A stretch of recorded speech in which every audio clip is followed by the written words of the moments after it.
Many of us have been taught or have grown up believing that unconditional love is the highest of virtues. And in many ways, it makes sense. Loving others without conditions seems to be the highest level of love possible, partly because it sometimes seems so unrealistic, especially when it comes to our family members. It's even difficult to get clear on exactly what we're talking about because in English, we only have one word for love. In Latin, there are at least three: Eros, Agape, and Philia. But as we've thought about it and discussed it and researched it over the past decades, we've come to believe that unconditional love is a lower, widespread, shallower type of love that is the foundation for higher, deeper levels of love. And those more meaningful types of love are actually conditional. In reality, our closest relationships are and should be based on this conditional love. For example, I can have unconditional acceptance and love for my neighbor despite what he does or how he treats me. But I can't have a deep, meaningful relationship with my husband unless our love is conditional, meaning that we treat each other with respect, loyalty, and fidelity. Otherwise, is there any difference between our relationship and the one I have with a neighbor? It's only because of these conditions that our marriage relationship exists. In this episode, we dive into what this conditional love actually looks like and how it works so that it doesn't become toxic or manipulative, which is the risk if it's not built on a foundation of unconditional love for self and others. We explain how spousal, parental, and even God's love has conditions, and when unconditional love, non-judgment, and tolerance actually become vices instead of virtues, and that can lead in extreme circumstances to things such as school shootings. Listen to this fascinating episode discussing the pros and cons of unconditional love, as well as the depths and levels of love and loving others, and how to reach greater heights of love. This episode is sponsored by our Extraordinary Family Life Formula. Discover simple tools for creating more order, peace, prosperity, and love in your mind, emotions, finances, and relationships. Plus, gain the ability to persuade and influence your family with diplomacy. Click the link in the show notes to become a member of the Formula today and meet live with Greg and me every month for workshops covering every area of family life.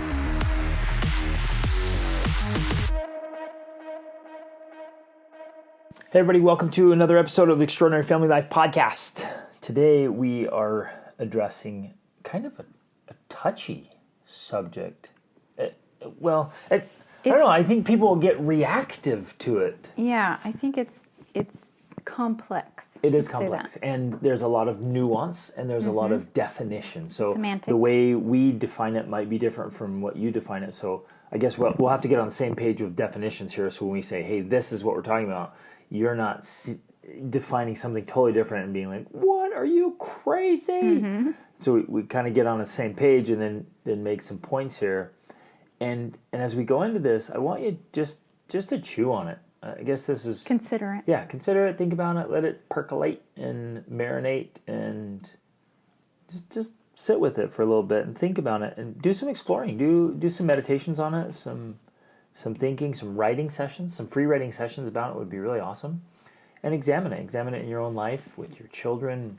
Examine it with your neighbors and the people you interact with, and see and see how this fits in, because whenever we've brought it up, it can actually become really sensitive and people can get fired up about it and have very, very strong, like black and white opinions about it. And you can understand why, because if it's off, it feels extremely threatening. And if it's off, it feels wrong. Right, it does feel wrong. Yeah. And this is why it's a complex subject, because it's easy to be misunderstood. Everything we're about to say could be easily misunderstood because there is almost this underlying foundation that has to be in place in order for what we're about to talk about to be true. Yes.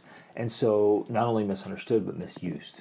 Yeah. Totally misused, abused, misapplied. Like you take it, you're like, oh, okay, yeah, and then you apply it, but you apply it wrong because you don't have the base or the foundation or the philosophy, the concept behind it. So this can go really wrong. So I guess I'd also like to share a warning. Like, hey, with what we're about to say and the way we're about to present this, be extremely cautious. Because if you take what we talk about today and you misuse it, man, it can backfire. Bad. Absolutely. It can be ugly. So here we go. Ready? What is this thing that we're so fired up about? It's unconditional love. And as I have thought about it, Over decades. Yeah, for decades, exactly. I have been thinking about it for decades, reading about it, researching it, studying it. I've studied it in sacred texts and in scripture and in other books and talked about it with people all over the place and thought through it. Psychology, philosophy. Yeah, the whole thing, right? It's in part of the great debate in life. Not just sacred texts like sacred texts that you've grown up with, but we've read the Dhammapada, the Upanishads, the Bhagavad Gita, the Quran. Yeah, all through these, and you're looking for these ideas and really, really searching, because it's so easy for us to come up with a kind of a coating, coating, like you take something, you put a little coating over it, right? Okay.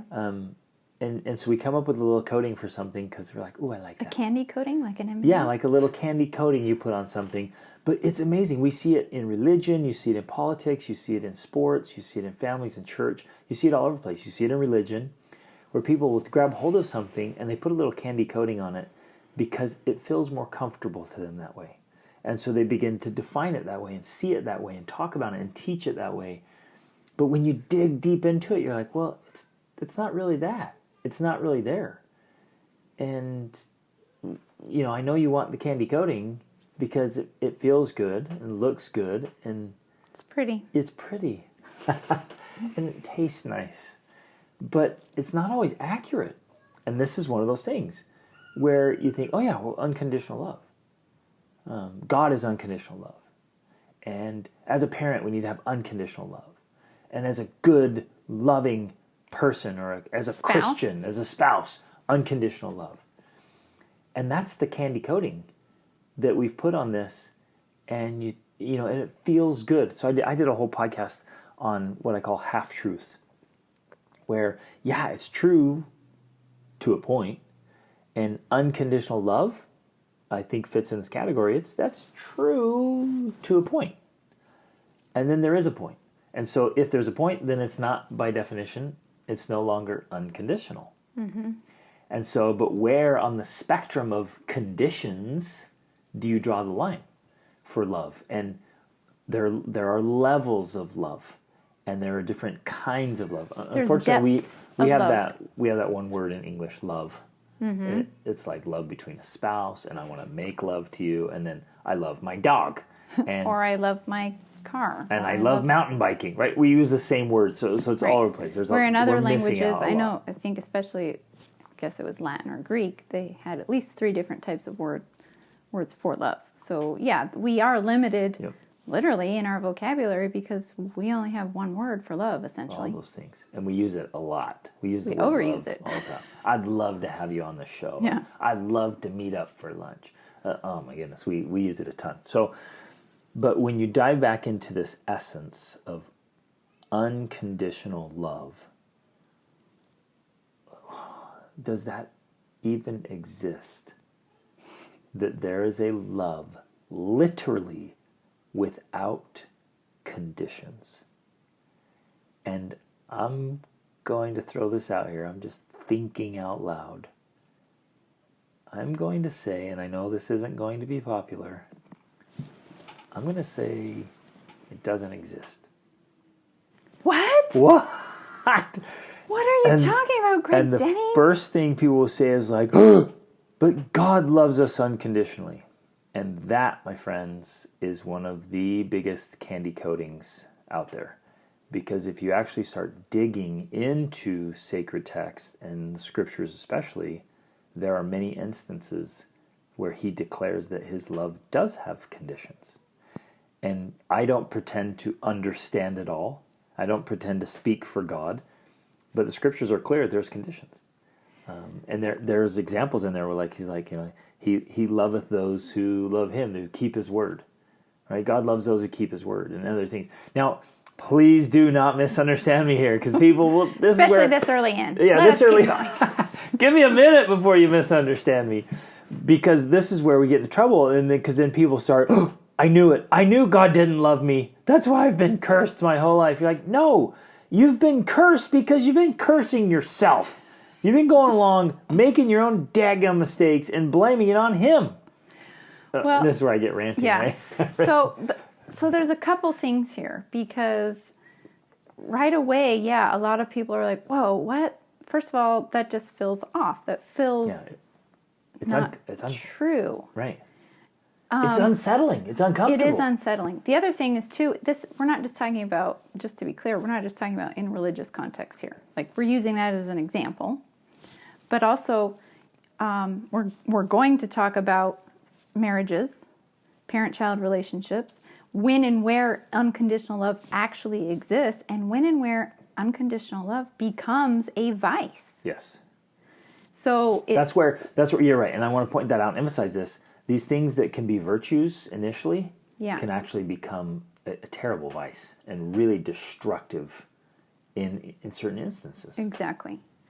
So we are going to talk about the religious aspect of this for a minute, but we're going to dive into all these other areas too. And this seems like a crazy radical idea. And again, it's not something we just came up with. We've been talking and discussing this idea for at least a decade, if not more together. I remember specifically reading a discourse and then diving in deeply in 2003.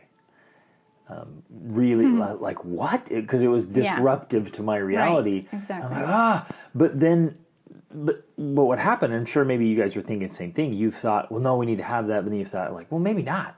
And maybe you've wrestled with this idea. And I know I'd wrestled with it, but I kind of settle on let's be unconditional. And then I read this discourse, 2003, and I was like, okay, whoa. And I went deep and dug and searched, and like, oh, yeah, yep, it's not there. Well, and just to touch on the other side, because, again, we have explored this in depth. And there's certainly even sacred texts out there that teach this. I would say probably Buddhism, maybe Hinduism. I guess I don't know a ton about Hinduism as much, but and metaphysics and New Age. Wayne Dyer. Wayne Dyer was a major, we could say, mentor of ours early on in our journey of learning and growth, and that's something he teaches and believes. And over time, I've come to question that, because I feel that in a way, this idea that is put forth in Buddhism of this unconditional love, it's a complete lack of judgment and absolute tolerance, which has started to become. Good, babe. We should not be judgmental, and we should be tolerant. But those are two more things that are only half-truths. Right, because on the surface, that does sound good. That sounds right. But as you dig deeper, you realize that actually non-judgment and absolute tolerance is nihilism, which leads to things like school shootings. And you think, wow, that's kind of extreme. Well, no. If you're completely non-judgmental, you have no hierarchy of values. All values are equal. And all beings are equal. Then, killing an ant or killing a child is not really that much different. Right. And if the plants, if the local forest might be damaged by the people, then maybe the people should die to save the forest. Exactly. Because there's no hierarchy of value. Right. Exactly. Human life is no more valuable than a plant life. Yeah. So ultimately, that's where those ideas lead. And we've seen it act out in the world. So while on the surface, it seems like, oh, yeah, that's a great philosophy to live by non-judgment, to live by tolerance. You're like, yeah, it does, to a point. Because at a point, you do need to judge, and you do need to be intolerant. Because otherwise, you're going to tolerate two boys taking up guns and going in to shoot. I'm specifically talking about Columbine. But of course, it's happened multiple times since then. Almost every day this year in this country, there's been an active shooter. And I'm going to say right here, I think that is a major consequence, a direct consequence to the increase in tolerance that we've had in this country. Because we're now tolerating anything and everything. Anything and everything goes. Why not school shootings? We don't want to be judgmental. Right. Well, no, but nobody would, I don't think anyone would take away the line of like it's okay to shoot. They wouldn't do that because they don't ever think it's going to get that far. Right. What they tolerate is all kinds of literally psychotic behavior. Psychosis. All the way up to that point of like, well, don't judge and be tolerant.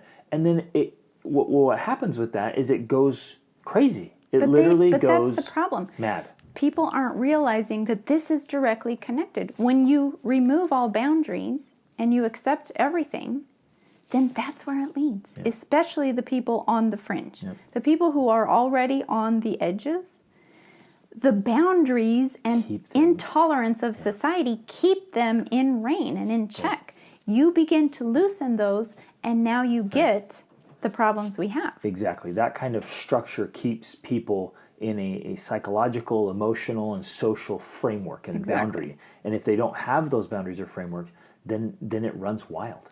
It goes out of control and shoots off to just wretched, terrible things. That's what we see happening. And so as we think through this, and we think about these ideas of unconditional love and tolerance and non-judgment, well, if those play out in the world, that's when you get some of the things that we're seeing. And so that's why we're having this discussion now. I think it's also playing into just in general the mass problem with anxiety, depression, just mental illness. Mass mental illness comes from a kind of a social framework of this unconditional love and tolerance. I have a sincere love for humanity, just for people. And there aren't many conditions on that. Mm-hmm. People, I've worked with people in maximum security prisons. You've literally worked with and talked to murderers. Yeah, and I honestly, I felt so much love and compassion and understanding and acceptance and for these individuals. And I hear their stories, and I think, oh man, I'm just filled with empathy, with a love, a form of love for that person. Mm-hmm. Now that's different from the love I feel for my children. It's different from the love I feel for Rachel. There are levels of love. Yeah. Back to this idea, though, I want to go through these different areas and cover this, but if we go back to even the idea of God, pretty much from what I've studied, nearly every religion has some sort of hierarchy of values, and included in that is some idea of heaven or paradise or Valhalla or, whatever it is, except for maybe Buddhism has nirvana, which interestingly enough, nirvana is almost a complete dissolution of self. So in order to eliminate suffering, you're trying to just eliminate yourself in a way, which is ultimately nihilism. And when acted out in the world, isn't always positive. The Buddha was a positive influence in the world, but other people who have followed the philosophy, like say Kurt Cobain, end up committing suicide because they're trying to. It doesn't matter. It doesn't matter what you do. There's no judgment. I'm trying to eliminate myself, so I eliminate suffering. Might as well just kill myself, right? Like that is nihilism acted out in the world. But other than that, almost all other religions have this idea of heaven or this idea of, I'm studying Viking mythology right now and Norse mythology and Viking history, and they have Valhalla, Now obviously the Vikings had a totally different value system. In order to get into Valhalla, you need to be a warrior, you need to die in battle, and their idea of heaven, which is Valhalla, is nonstop fighting. Like that's what they wanted. But they had this hierarchy, these values that they gave more importance to over others, loyalty, bravery, in order so that they could get into heaven. That right there is a form of conditions, if you're looking at it that way. Same idea with even the Christian view of heaven. In order to get into heaven, you have to qualify for it. In and of itself, that is conditional love. If love was completely unconditional, then why wouldn't everyone just go to heaven? Why not Hitler? Why not Stalin? Why not, the devil? Why doesn't everyone get to go to heaven if love is unconditional? So this is one aspect of what we're talking about here, is that there are these hierarchy of values that exist in religion, exist in society, exist in parent-child relationships, exist in marriage relationships, where in a way, and again, we don't want to be misunderstood in using the limited vocabulary we have, but love is earned, or at least, if love is not the right word in this term, in this case, rewards are earned, or acceptance is earned, or heaven is earned, and people, and we could argue to the other side of that is, well, okay, yeah, maybe acceptance, maybe reward, but love can just be given without condition. Yes. And that's true. And so that we're not misunderstood here, we are advocates of being loving people. And in fact, I've been writing about this, and I'm writing for my book, and I've been including a section on love, that we ought to deliberately, intentionally increase our capacity to love. That we ought to love more. I'm 100% an advocate for that. In fact, I'm writing a book about becoming a more dangerous man, and there's a section on loving more. Exactly. Because you have to have a big heart. You've got to love more. Right. But that doesn't mean it's unconditional. Well, because here's the thing. Even in those ideas that I was just talking about, that doesn't preclude the fact that God still loves all human beings. Like, I still believe that. I agree. He absolutely loves all humanity. And we should love all humanity. Yep. One of our favorite stories is Corrie ten Boom, when after she got out of, was she in Auschwitz? No, she was in the concentration camps, though. Okay, she was in the concentration camps. I can't remember which one. After the war was over, she got out. Her entire family was killed. And she went around, this was many years later, went around speaking. And she was speaking at an event and saw one of the guards who was in the concentration camp. And if I remember the story right, she'd been speaking on forgiveness. Yeah. And afterwards, he didn't recognize her because she obviously looked very different while she was in the concentration camp, but she recognized him. And he came up to her and put out his hand and said, "Thank you so much for your speech. Please forgive me." Please. Well, I don't even think he said, "Please forgive me," because he didn't remember her. But he might have said something like that, like as in, "Forgive me in general because I was one of the Nazi guards." But she recognized him, and she said she felt frozen. She couldn't lift up her hand to shake him, to shake his, because she was obviously disturbed by this man. And she prayed and just asked, like, "Help me to forgive this man." And, she was able to put out her hand and shake his and forgive him in that moment. And heal this, come through her. Right, of love. And so, yeah, we need to be able to do that, to forgive, to accept, to understand. But there is still, I think, again, using the idea of levels is powerful here, because that's the basic level. That's the foundational level. And back at the beginning, when we were talking about there's a foundation here, that's the foundation. You need to be starting from that point of having this unconditional love for all humanity. That's where you start. But then as you start to get into the levels, higher levels or maybe deeper levels, whatever, there are some conditions there. Absolutely. Because then the type of love you have changes and deepens and matures, but it is based on conditions. And maybe this would be a good place to talk about, like, spousal love. Yeah, that's what I was thinking right now. I think the perfect way to illustrate this is the love between a spouse. There absolutely are conditions. And people might say, well, no, there's not. I love my spouse unconditionally. I love them just the way they are. And the reality is that's not true. You're full of crap. Because, and Greg and I know this is one thing that I think makes our marriage great, is that we know this about each other. If I was to betray him, if I was to do something horrible to him, if I was to do something horrible to myself, or to the kids, the love you have for me would not be the same right, as the love you have for me when I am my best self. Yep. Now, that doesn't mean we don't give each other some grace or understand that we're not human and we make mistakes. That's a part of it. But for me to go out and betray you, you're not going to love me the same, and I don't expect you to love me right, the same. Same. Because I've literally betrayed the love and relationship we have. Right.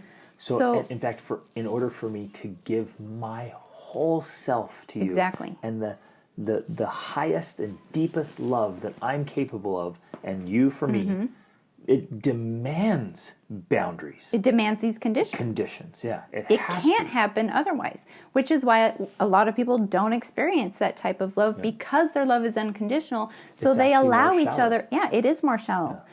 That's a good way of thinking about it. Unconditional love is more shallow because you can't go deep if you're not sharing shared conditions. So it's like this river that's a mile wide but only a foot deep. Yeah. Versus the ocean. This where just real true depth. There's a love that you're not experiencing by just accepting and tolerating unconditional, anything. yeah. Right. And Which so seems the opposite, because you're sitting here does. saying this like, what? No, it's unconditional love is the highest and best and holiest. And but it's not.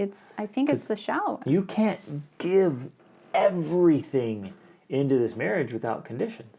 Because it lacks the security, the certainty, the foundation for building something stronger and greater on.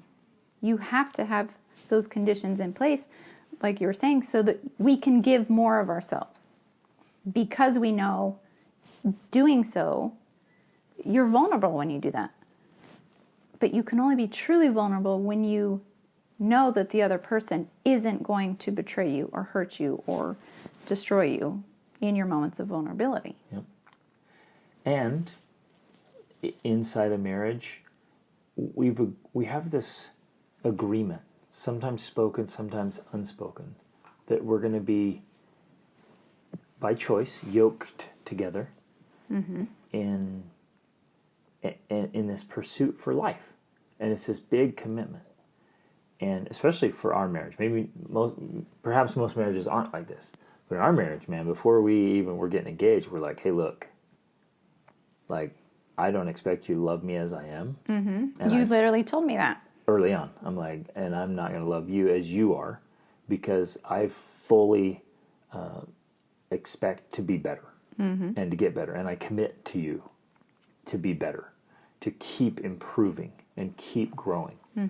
And if I digress, I don't expect you to keep loving me the same if I'm stupid or negligent, right? If I just completely let neglecting myself responsibility go and expect you to love me the same if I let myself go, or I become irresponsible or fool or whatever, like pick anything, and I expect you to keep loving me the same you were, that's insane. Yeah.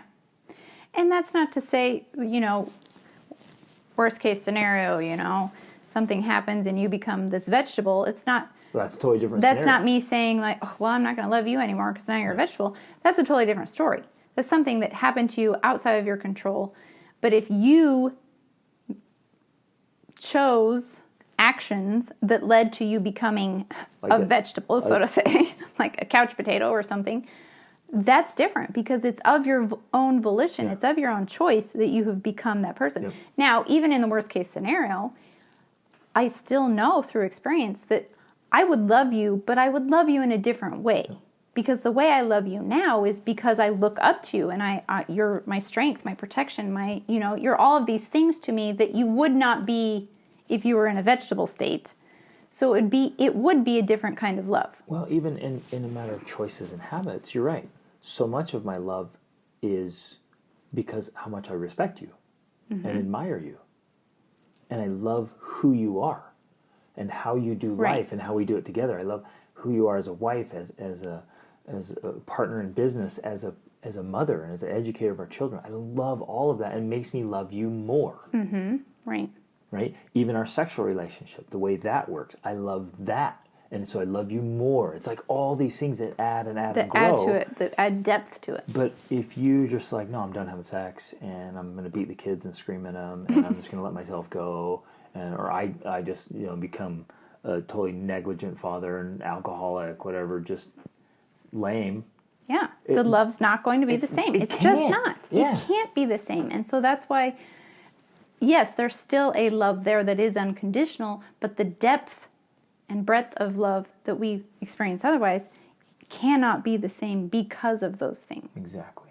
So now let's go into parenting. This is where it gets even trickier, because you have a kid and you're like, oh, we should love our children unconditionally. And I would say, like, hands down, the time I have felt unconditional love was for sure when our children were small, when they were infants. And in fact, I was just telling you, like, I remember when our two youngest were very small, and I'm just sitting there totally in love with this little baby, and he's literally farting and like a snot coming down, dripping into his mouth, and like just a mess. And you have to understand Rachel here and know her, like, those discuss things are sensitivity. Just like, and I'm like, I am just so in love with you. And it was just, I remember being amazed by it, that despite all of these disgusting things, I was just in love.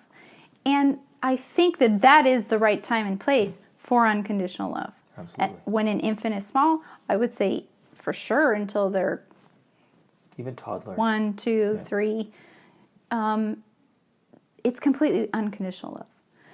But as they get older, and I don't think parents like to admit this, if they don't grow and mature in the way that they're supposed to, we tend to be a little annoyed by that. We like them to develop and to take on the responsibility as they get to the right age. And if they don't, and they become a nuisance and a burden, and they're throwing tantrums when they're 7, and they should have outgrown that, then they start to become burdensome to us, and we start to resent them.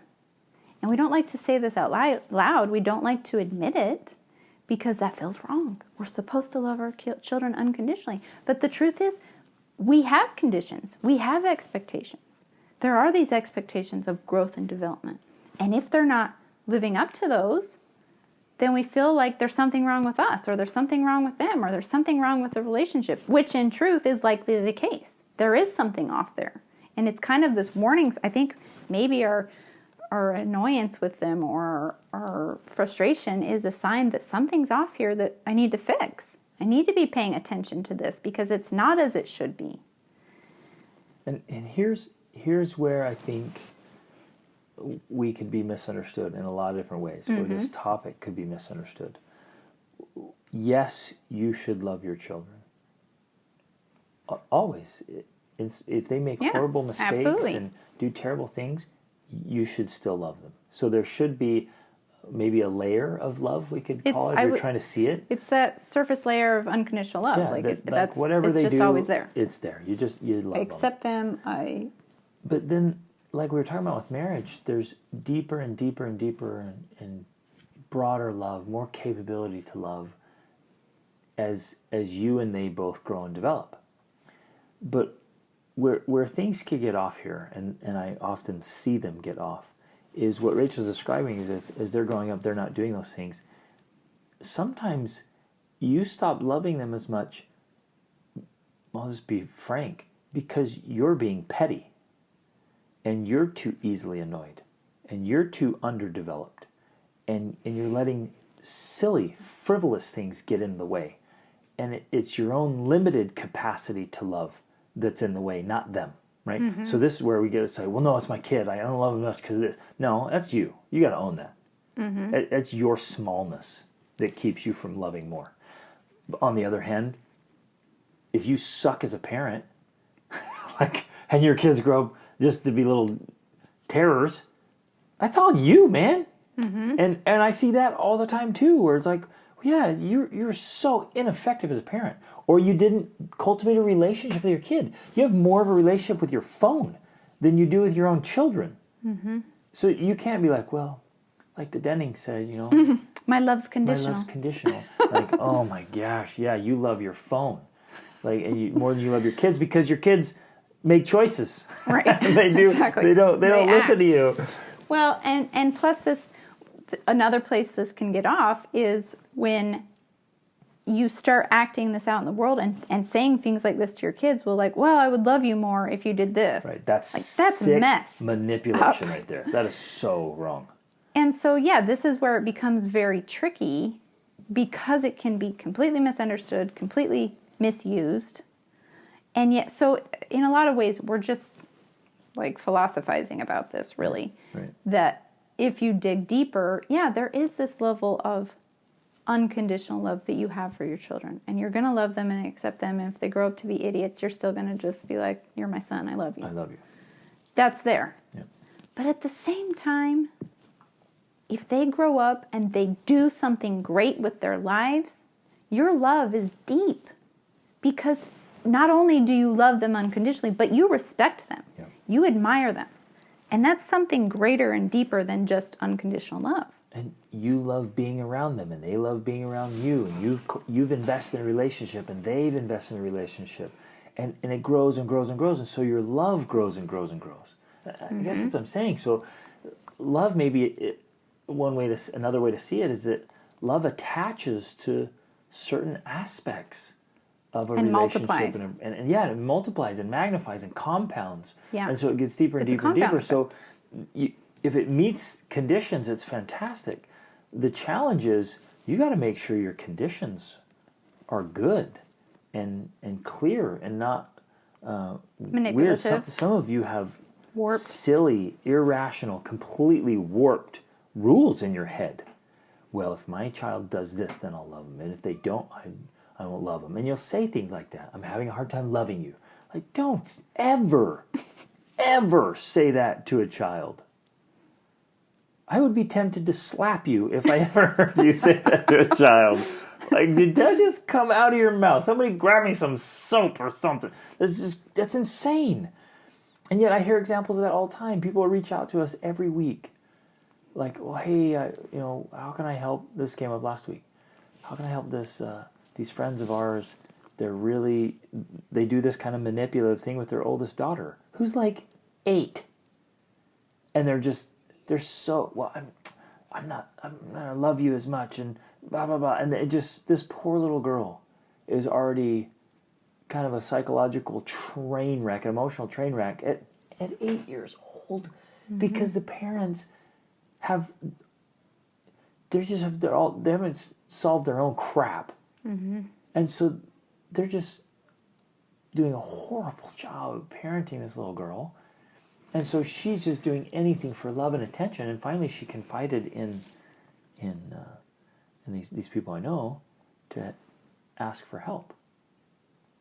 Like, and they're like, oh my gosh, like, what do we do? How do we say something to the parents? How do we help here? What do we do? And it just breaks my heart that these parents are having a hard time genuinely loving this child and doing.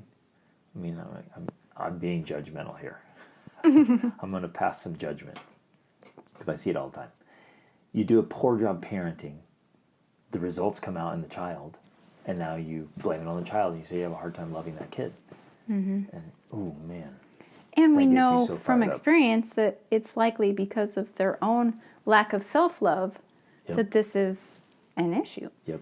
Which is, again, part of the problem. And I understand why, for a lot of people, they need this message of unconditional love because they don't have that foundation. In fact, in one of the conversations, if you can call it that, I had on Instagram and in comments was related to this, that Erik Erikson talked about this. He was a psychologist, and he talked about how some adults they don't have these foundational psychological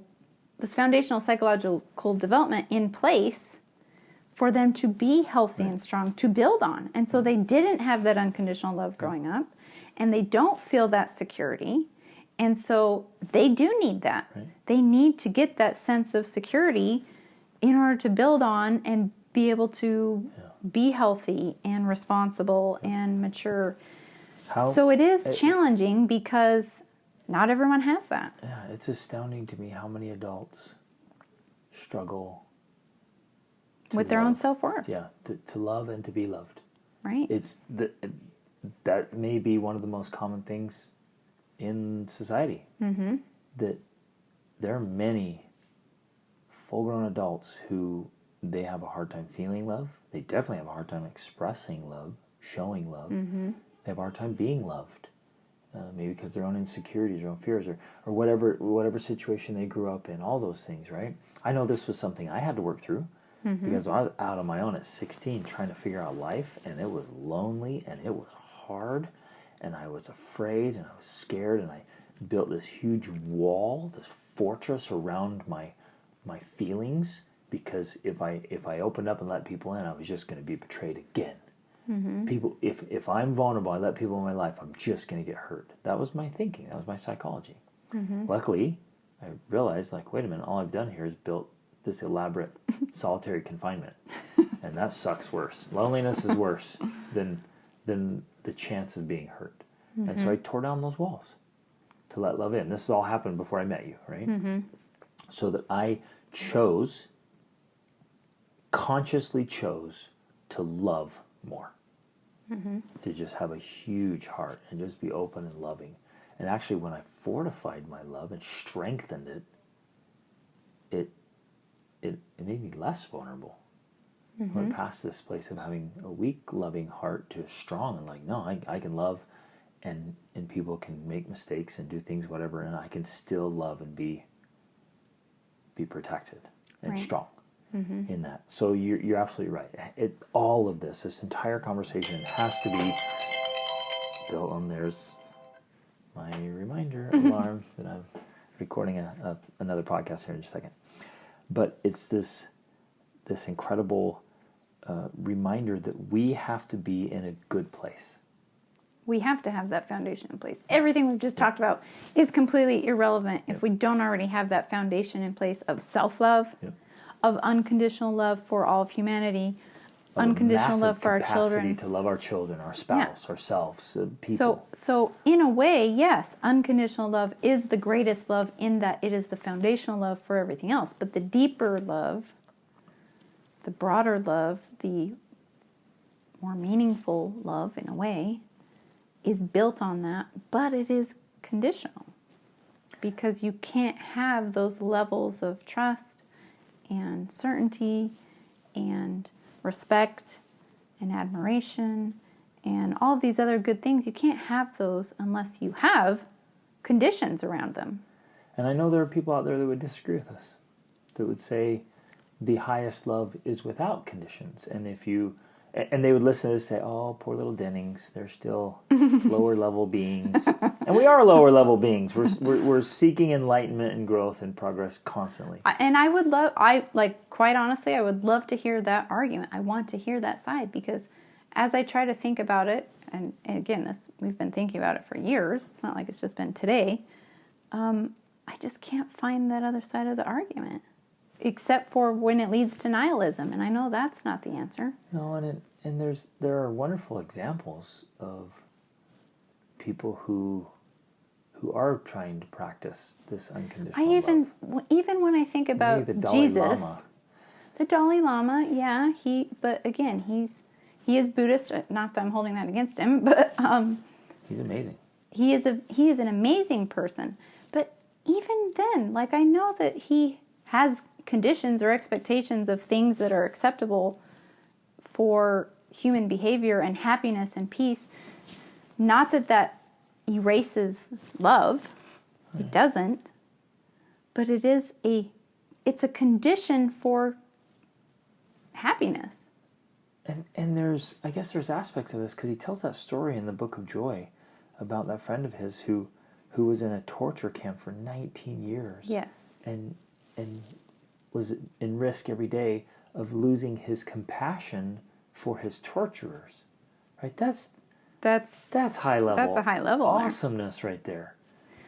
But on a variation of what we're talking about. Maybe a different aspect of still having compassion for their low Well, state. because here's the thing. Having compassion for a guard that's torturing you in no way is the same as having a relationship with a spouse. Or a relationship with that guard. Or even having a relationship with the guard. Just because you have compassion on someone who's torturing you doesn't mean you would trust them or have a relationship with them. Yeah, they wouldn't be your best friend. So it's still that shallow level of unconditional love. It's still that underlying love that is the foundation for building on. But you're not going to build something with that guy because you don't trust him, you don't respect him, you don't, there's a lot of things.